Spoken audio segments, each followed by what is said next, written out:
यह है आरजे कार्तिक की 1 मिनट स्टोरी। ये कहानी एक बूढ़े पक्षी की जो बहुमूल्य था, जो इंसानों की भाषा में बोलता था। उसकी बात दुनिया तक पहुंच चुकी थी। एक शिकारी लंबी यात्रा करके घने जंगल में उस बूढ़े पक्षी तक पहुंच गया, उसे पकड़ लिया। जब बूढ़े पक्षी को उस शिकारी ने पकड़ लिया तो कहने लगा कि मुझे आजाद कर दो, मैं तुम्हें 3 काम की बातें बताऊंगा। शिकारी ने कहा, इस बात की क्या गारंटी कि सच में तुम बताओगे? उस बूढ़े पक्षी ने कहा, पहली बात तो अभी सुन लो कि जो इंसान पास्ट को भूल जाता है वो खुश रहता है, जो पास्ट को याद रखता है वो हमेशा दुखी रहता है। शिकारी को बात पसंद आई, उसने आजाद कर दिया। वो बूढ़ा पक्षी जाकर के पेड़ की डाली पर बैठ गया और दूसरी बात बताने लगा कि जो इंसान तर्क विहीन बात पर, इलॉजिकल बात पर भरोसा करता है वो हमेशा दुखी रहता है, उससे बड़ा मूर्ख नहीं है। और उसके बाद वो बूढ़ा पक्षी वहां से उड़ने लगा और कहने लगा, तीसरी बात भी सुन लो, मेरे पेट में 2 हीरे हैं। अगर तुम मुझे आजाद नहीं करते, अपने साथ ले जाते, तो आज तुम दुनिया के अमीर इंसान बन जाते।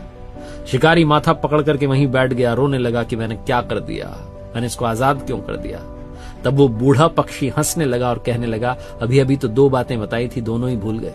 पहली बात बताई थी कि जो बीत गया उसे भूल जाओ, तभी खुश रहोगे। तुमने मुझे आजाद कर दिया, बात खत्म हो गई।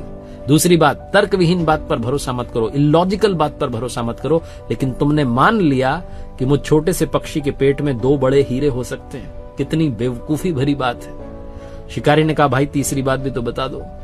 पक्षी ने कहा, जब 2 ही बातें नहीं मानी तो तीसरी का क्या फायदा, लेकिन फिर भी सुन लो। तीसरी बात यह है कि शरीर नश्वर है और जो कुछ इसके लिए इकट्ठा कर रहे हो वो सब भी शरीर के साथ एक दिन नष्ट हो जाएगा। छोटी सी कहानी है लेकिन जीने का फॉर्मूला बताती है। 3 बातें हमेशा याद रखें।